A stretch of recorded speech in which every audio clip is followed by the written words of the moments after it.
Dumela. Let us do paper one. This was last year's paper. You have November 2024. I'm going to start with question one. Section A, question one. The first question requires us to solve for x. Now, guys, you need to understand that if you have two factors, right? You have factor A multiplied by factor B, and the answer is equal to 0, which is the case here. So the first bracket, we can say this is factor A. It is multiplied with factor B, and the product is equal to 0.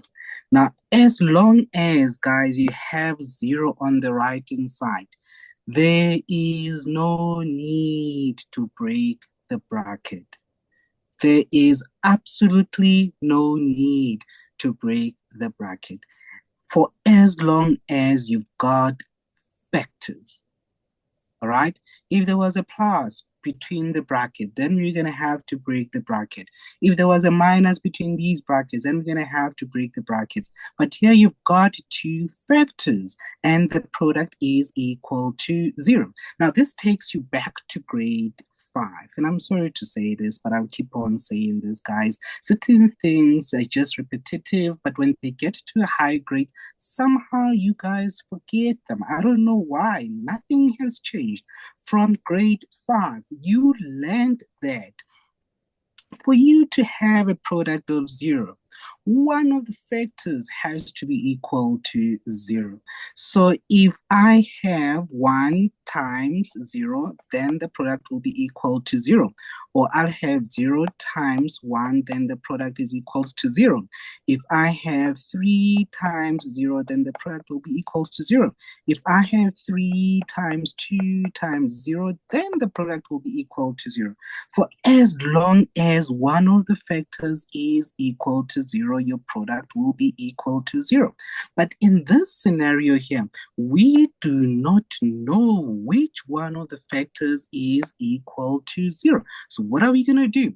We are going to say, fine.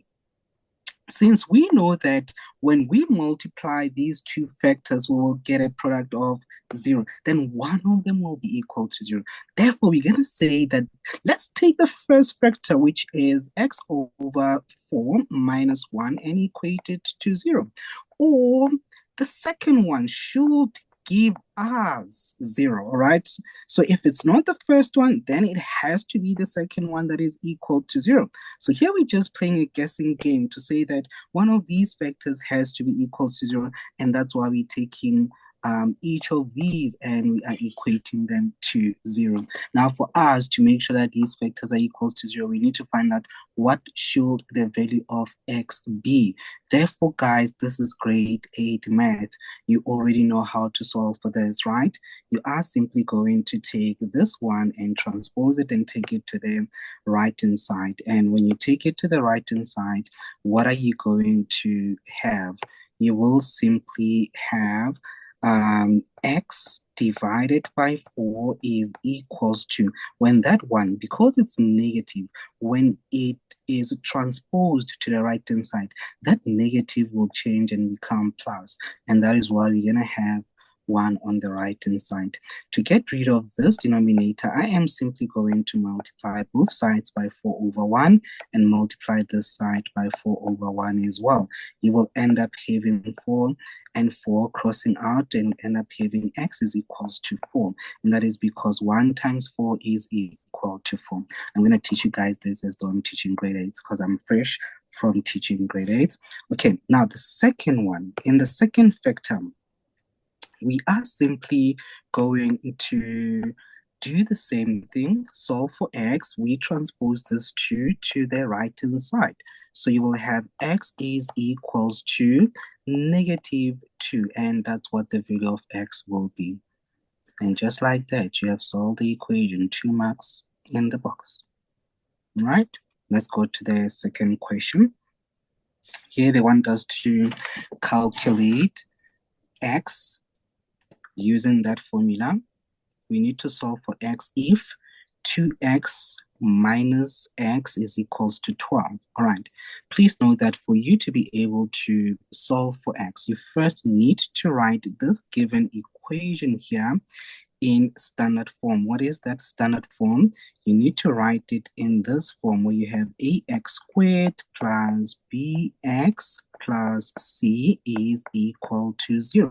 And it's not in that form because on the right hand side, we've got that positive 12. So to make sure we write it in standard form, it will be 2x squared minus x and then minus 12 because we are transposing that 12 to the left hand side, and all of this will be equal to 0. There isn't much we can do right here. And even if you try to factorize this, there's no need because they told you that you need to use the quadratic equation that is given to you. You need to understand that a is the coefficient of x squared, right? B is the coefficient of x. So because